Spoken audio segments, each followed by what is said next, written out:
एक बार एक शांत से गांव में एक गरीब मोची रहता था। उसका छोटा सा कच्चा घर, वही उसकी जूते चप्पल सीने की दुकान था। दिन भर मेहनत करता और काम करते करते अचानक ही खुश होकर गाने लगता, क्योंकि उसके दिल में ना कोई चिंता थी ना कोई डर, सिर्फ सादगी और संतोष। रात को वो भगवान की पूजा करता, 2 पल आंखें बंद करता और फिर बड़ी ही मस्ती से सो जाता। उसने कभी अपने दरवाजे खिड़कियां बंद नहीं किए, क्योंकि उसके पास खोने को कुछ था ही नहीं। लेकिन उसके बगल में रहता था एक धनी व्यापारी। धन दौलत का अंबार था, पर दिल में सिर्फ डर, चिंता और बेचैनी। हर रात जब वो मोची की खिलखिलाहट सुनता, उसके मन में एक सवाल उठता, ये गरीब इतना खुश कैसे रहता है?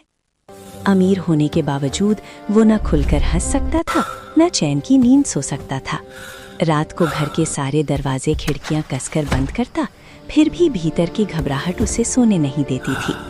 फिर एक दिन व्यापारी ने मोची को बुलाया और बड़े प्यार से कहा, भाई, ये 5,000 रुपए रख लो, ये तुम्हारे ही पैसे समझो, वापस करने की जरूरत नहीं। मोची की आंखें चमक उठीं। इतना पैसा उसने कभी एक साथ देखा ही नहीं था। लेकिन उस रात उसकी जिंदगी में पहली बार डर आकर बैठ गया। उसने अपने घर के दरवाजे खिड़कियां बंद किए, चिटकनी लगाई और बार बार उठकर उन पैसों को टटोलने लगा, कहीं चोरी तो नहीं हो गए।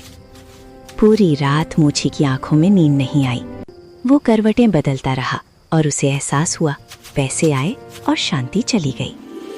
अगली सुबह मोची जल्दी जल्दी व्यापारी के घर पहुंचा, आंखों में थकान और चेहरे पर गहरी उदासी। उसने पैसे लौटाए, दोनों हाथ जोड़कर धीमे स्वर में कहा, सेठ जी, कृपा करके ये पैसे वापस ले लीजिए। इन पैसों ने मेरी हंसी छीन ली, मेरा गाना छीन लिया, मेरी नींद छीन ली। मैं गरीब रह लूंगा, पर बेचैनी के साथ मैं नहीं जी सकता। कहानी की सीख, सच्ची खुशी धन में नहीं, मन की शांति में होती है। जिसके पास कम है वो भी खुश रह सकता है, पर जिसके मन में डर है वो कितना भी अमीर हो, चैन नहीं पा सकता।